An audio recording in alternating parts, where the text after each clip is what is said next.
There is food all around us. Did you know that you can eat hosta?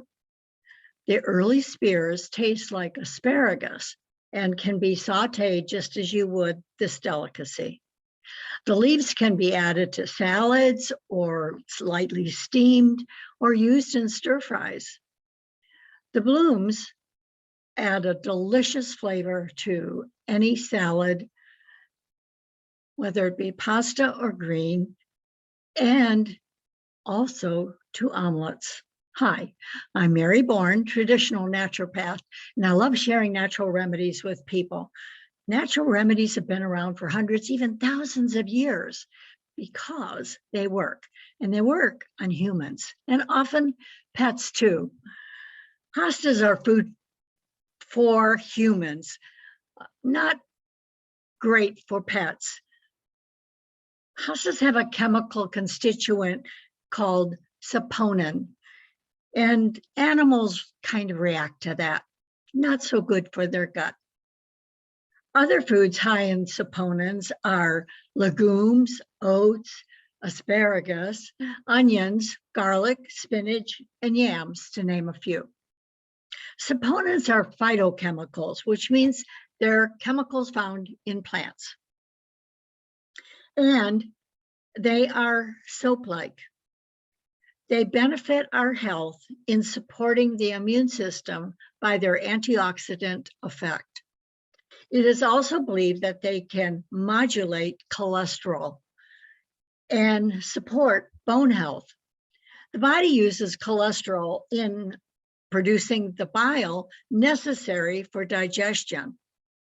Saponins bind with bile and prevent cholesterol from being reabsorbed back into the bloodstream. This is really, really important for doing things naturally.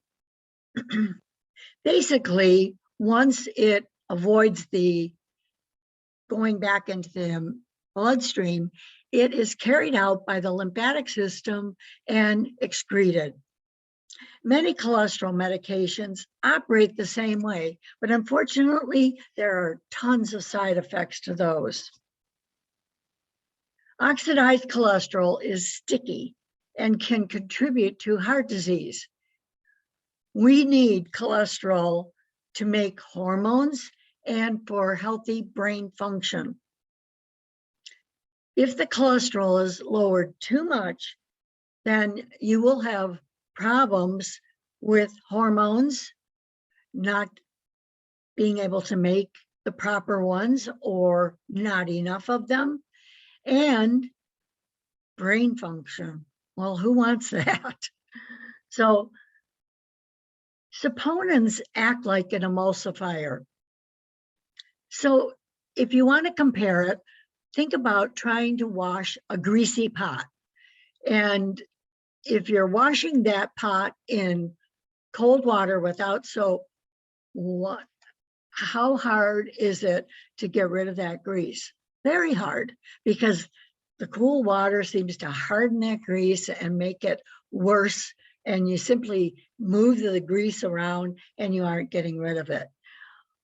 What makes the job easier is just a dash of soap and some warm water. And basically, you have the warm system because your body maintains a good warm temperature, but you do not have the soap. And so saponins will add that. And that's why adding these foods to your diet can support healthy fat use, because we do use fats as well. We need fats in our diet, but we don't want oxidized fats. And those are the sticky ones that contribute to heart disease. But with any new food, you want to make sure that you're not eating a ton of it to begin with. Test how your body's going to respond to it. If you really need saponins and you eat a lot of it, you're going to have a reaction of dumping the bad cholesterol quickly. They may not be so comfortable for you. So these spears that appear in the early spring are what we're talking about that taste very much like asparagus. They can be cooked just like asparagus.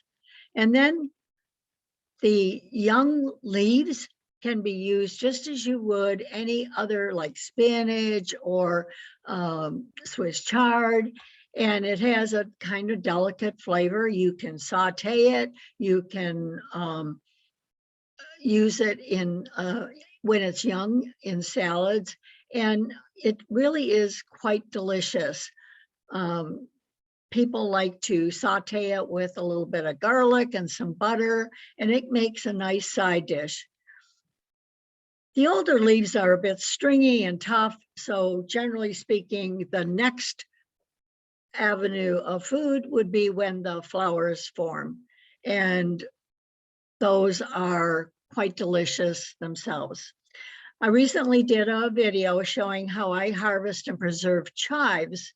I usually like to do that right before it flowers or sends up its shoots to flower, because it's so much easier to avoid the flower stems. Now, the flower stems are tough and they're not something you want to preserve. The flowers themselves I've used in vinegars and wonderful. So I'll link to that chive preserving video in the description below. I believe medicine is all around us, and the only thing that keeps us from using that medicine is a lack of knowledge.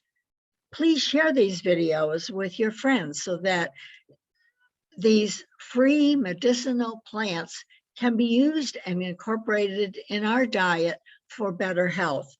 Also, if you're enjoying this, please like, and if you're thinking you'd like more, subscribe.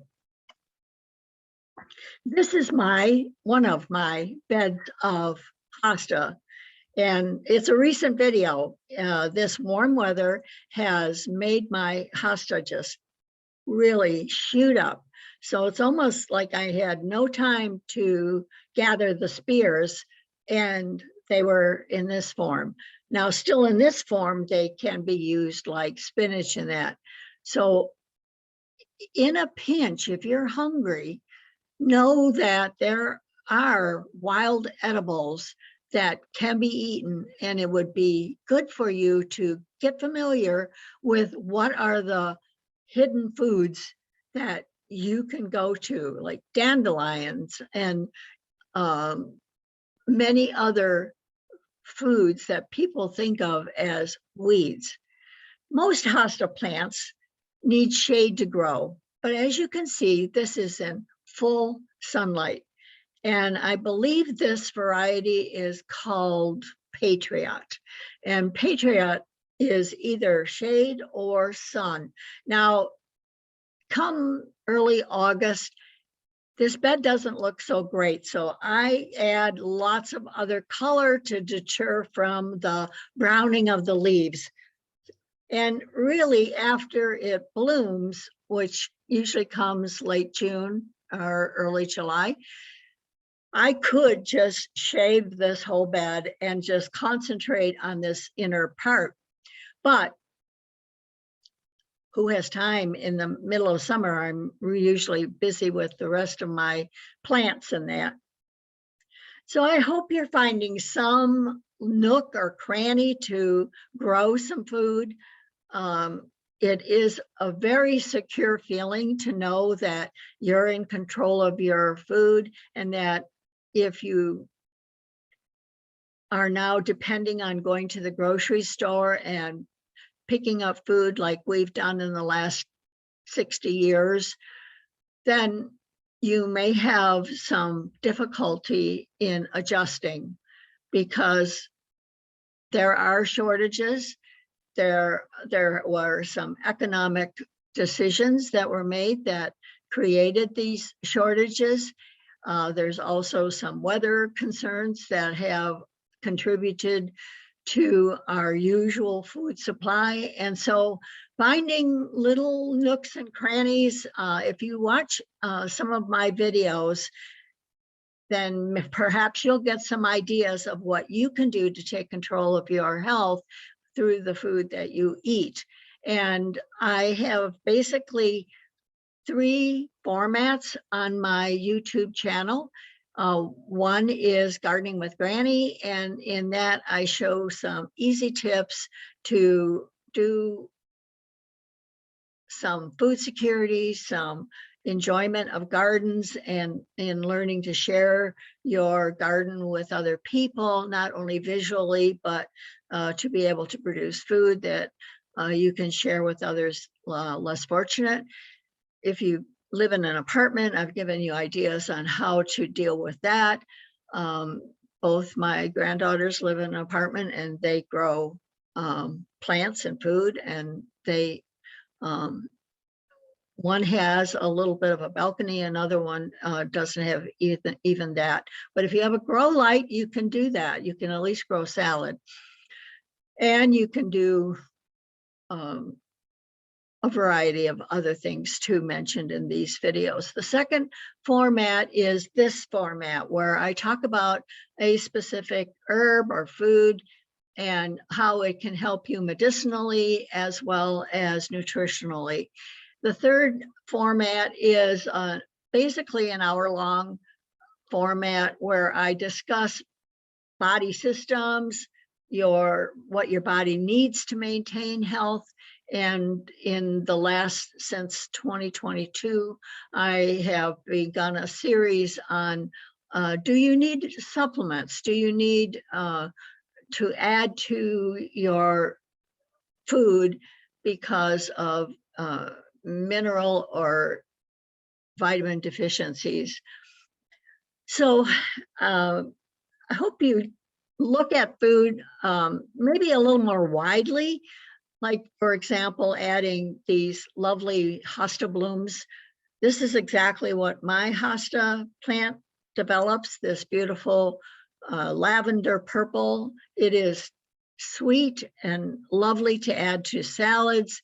You might introduce your friends to a new interest in salads, and you can dry these. You can do a variety of things with them. You can add coloring to different desserts and that. So I encourage you to widen your taste in your food choices. I love adding flowers to my salads, and it's become a signature of mine. And it's really easy to do. Just go out, rinse. Most of the times you don't even have to rinse the bloom off, but in some instances you want to make sure there's no bugs or anything hiding in there.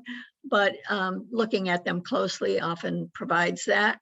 But it depends on how far away from the dirt the flower blooms and where it grows. I have blooms in my green stalk, and they don't get close to the dirt, and so I can just clip them. So the purpose of these videos is to help you understand that food is our medicine, and can also be our downfall. So be careful of the foods that you do eat. Whatever you put in your body's going to respond to, and that is whether it is natural or chemical or whatever, your body's going to have to deal with it. And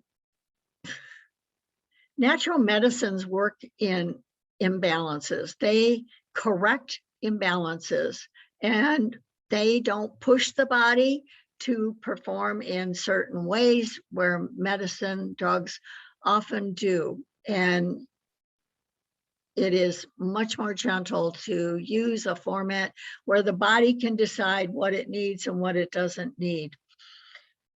So people need to know how their body works. I would encourage you to share these videos with other people and to look around, find out what food is grown in your area, maybe even in your garden. Now, of course, you want to be careful of pesticides and herbicides and those things, so you just don't do it at any common garden. Make sure that you know how this food is grown. I encourage you to go to your farmer's market, get in touch with your farmers, create a relationship with them. They should be your grocery store, not the big box stores. When you spend your money at a farmer's market, you're actually directly helping that farmer to produce more food, and encourage him or her to keep up the good work, so to speak. And that food is going to be so much fresher. Even if you buy organic, if it comes from California, minimum 5 days before it hits your plate, and oftentimes a week or more. If you buy food at a farmer's market and you want to ask, when was the last time they used any kind of fertilizer? A lot of times these people are eating their own food, and they're not going to over fertilize. They're not going to use expensive fertilizers if they can farm with manure and other natural sources. So create a relationship with these farmers. Ask them. They're happy to talk about how these are grown. Encourage them, because in this time, we need to encourage them. Those farmers often have to drive an hour to get to the farmers markets, and with gas the way it is, it's quite expensive for them. So I really encourage you to visit your farmers market, the ones nearest you, and enjoy that delicious food. Now, get control of your health by focusing on herbs and healthy eating, and be thankful for the people and the joy all around you. If you need to talk to me specifically, you can email me, Dr. Mary at bornforhealth.com. Otherwise, leave a comment. I love hearing from you. And if you can, share these videos with your friends and family and Facebook people. Each time that YouTube sees a like, they put me higher on the scale of visibility. So thank you very much. I hope you enjoy your day. And this is Dr. Mary for the Health of It.